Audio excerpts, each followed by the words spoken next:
Hey guys, welcome back to Brian's Mysteries and Adventures on Trail, and today we are going to be covering a case that is just beyond mind-boggling. But before we get into that, I just wanted to take a moment in memory of September 11th and the horrible attacks that took place on that day, and remembering all those that lost their lives on that tragic day, and all the brave men and women and heroes that not only risked their lives, but a lot that lost their lives to try and go into these buildings that were collapsing all around them to try and save people, and all of those that, still remain missing to this day. And I wanted to share a quote by Abraham Lincoln that I think is fitting. I pray that our Heavenly Father may assuage the anguish of your bereavement and leave you only the cherished memory of the loved and lost, and the solemn pride that must be yours to have laid so costly a sacrifice upon the altar of freedom.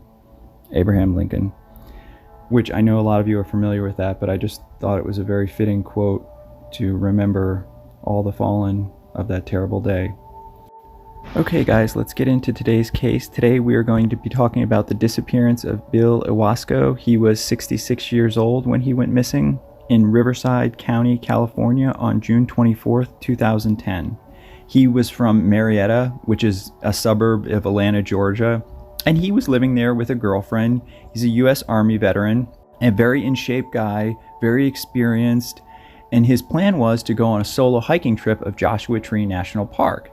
And he had packed, some snacks, some water, just a few little things, and based on his plan, he was supposed to return to his vehicle and call his girlfriend at 5 p.m.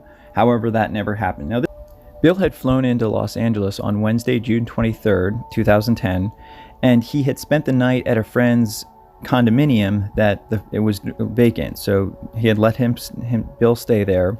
And Bill's plan was to drive to Joshua Tree National Park the following day, June 24th, and Bill planned to spend roughly a week there and then fly home on roughly July 1st. Because he did have another trip planned after that. Apparently, he was supposed to go to Florida. Now, on that morning, on the way to the park, June 24th, Bill made two separate phone calls. One that sort of pinged that he was on Interstate 10 near this area up of Palm Desert. That was actually verified later in the investigation by cell phone records. And that was to the owner of his condo. He did leave a rough itinerary with his girlfriend, Mary Winston, but unfortunately he left a lot of different destinations. He said that on his first hike on June 24th, he was meant to do a loop out and back from a remote site known as Carey's Castle. Now that's very important, so remember that. Carey's Castle is an old miner's hut built into these rocks. Now, from what I could see, it's not open. I mean, people still go there, but the parks department tries to encourage people not to because it's very fragile and it's in a very desolate area, and people, often go lost or get themselves in trouble by dehydration, etc. So on the second call that morning to Mary, he said that she reported that he sounded very happy. He sounded good. There wasn't any concern in his voice or anything like that. And she was worried about him, but, Bill was upbeat, and he said that he had planned to be out of the park by 5 p.m. and get dinner at this place called Pappy and Harriet's Pinertown. And after that, he would call Mary. Unfortunately, that phone call never happened either. And Mary, from what I understand, she did try and get a hold of park authorities in Joshua Tree. However, at that point, the park was already closed. So it wasn't until the following morning around 8 a.m. where Mary finally spoke to the rangers at Joshua Tree National Park, and she reported that Bill was missing somewhere which she thought was in the Carey's Castle area. That's the area of the mining place that we just talked about. So rangers headed out, and at first they reported that they thought that Bill just appeared to be a typical lost tourist, which they define as someone who goes out by him or herself, encounters a problem of some sort, and fails to report back to the prearranged time or place where they were supposed to. Eventually, though, does find their way back to somewhere where it's familiar to them. This apparently happens roughly 50 to 75 times per year. However, once they learned about his background, being an Army veteran, that he was in really good shape, this was not Bill's first time to the park, so he was fairly familiar with it. This is where they started to become concerned. And of course, they did go to Carey's Castle, but that was only one of many locations that was on Bill's itinerary that he left behind. And unfortunately, even worse was that many of the places that Bill left behind were places like the Salton Sea and Mount San Jacinto, which are just nowhere close to where he was. I mean, it would be over an hour of driving just to get to those places. He had a lot of other places on his list too. San Andreas Fault, there's a place where you can view that, the Quail Mountain, Joshua Twee's highest point, and just a bunch of other places. So they were really kind of in a jam. They were stuck here because there were so many options to search, and these parks are huge. They also learned that Bill's National Park Pass had never been scanned at either park entrance. Now, according to them, that's not proof of anything, because if a long line of cars forms, the park rangers will just often wave them through to keep traffic moving. But technically, there's no record of him actually visiting Joshua Tree National Park that day. 2 days later, after Bill went missing on Saturday, June 26, one of the sheriff deputies went over to the condo that Bill had been staying at, and they found additional itineraries with maps. One of them was about going on Thursday to Thousand Palms, and then Lost Horse Mountain, which really didn't help because, again, these are just two other places in the park. However, later in the day, the California Highway Patrol had a helicopter up, and they finally found his car at the Jupiter Flats trailhead, which is roughly a 90-minute drive from Carey's Castle trailhead, where they originally thought he was.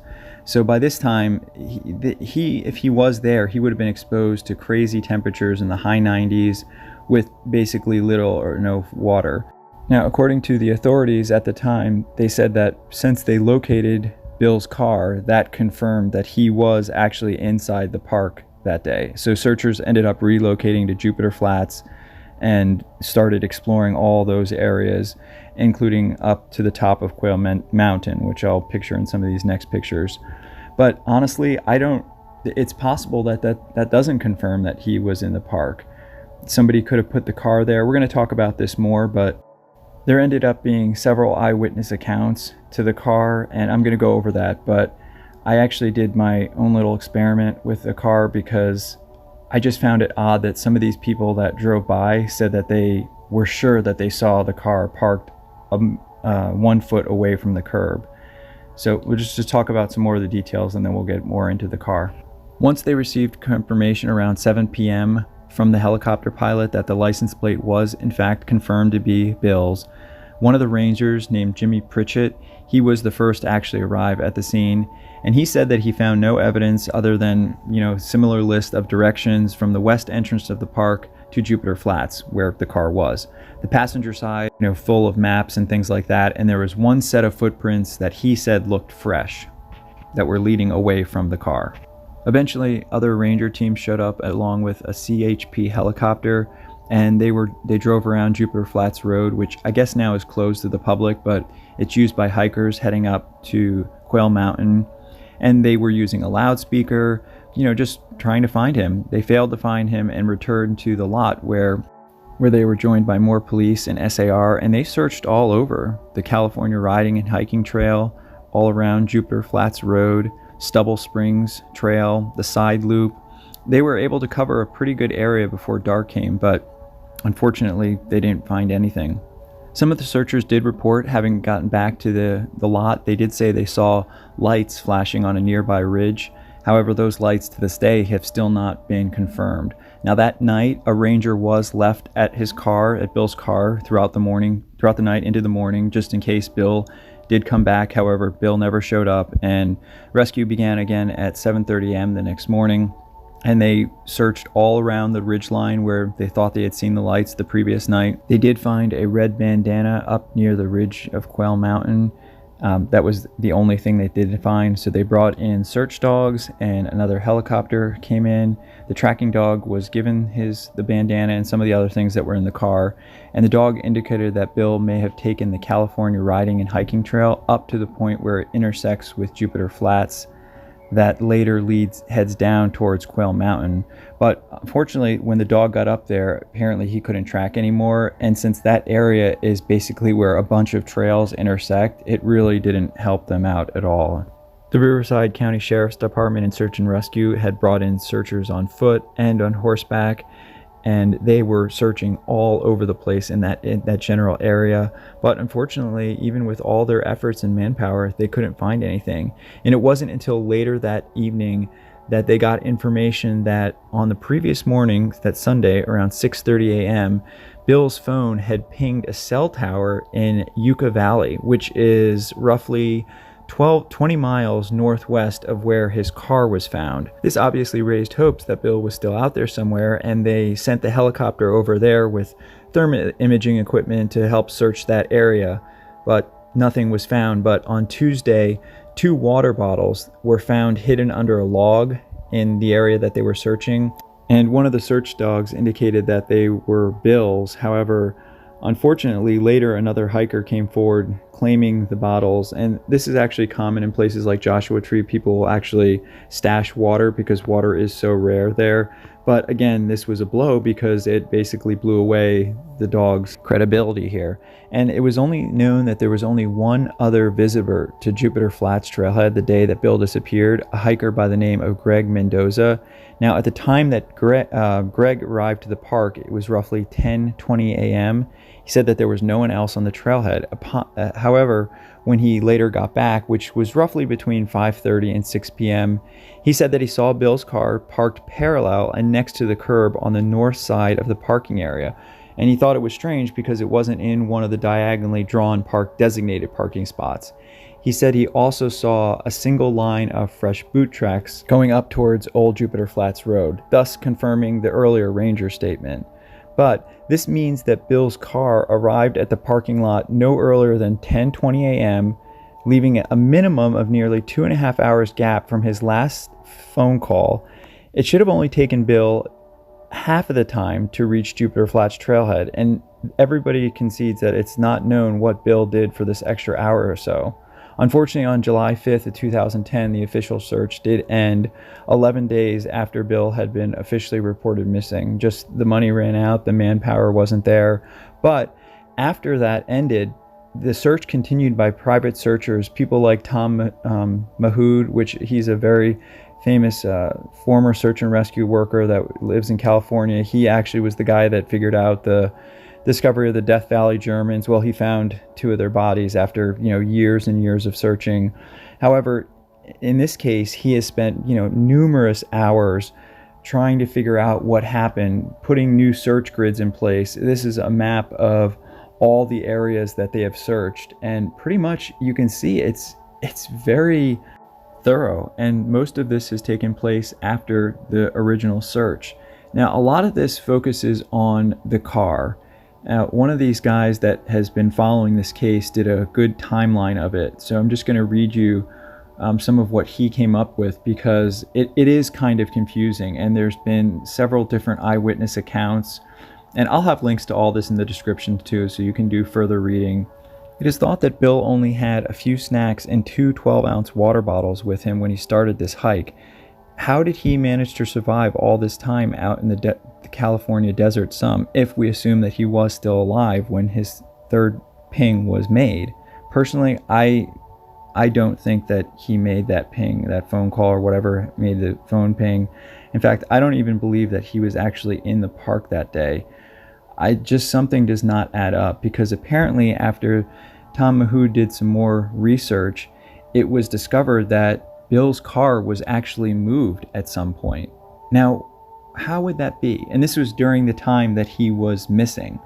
Now again, this is all based on different eyewitnesses' accounts, which unfortunately are just known to not be accurate. And in fact, what I did was I parked my car in the parking lot next to a lamppost a certain distance away, and then I asked 10 of my friends that work out at the same gym to just walk out of the parking lot, walk past my car, and then back. And they did. And then when I met up with them again, I asked each one of them individually how far they thought the car was parked from the lamppost.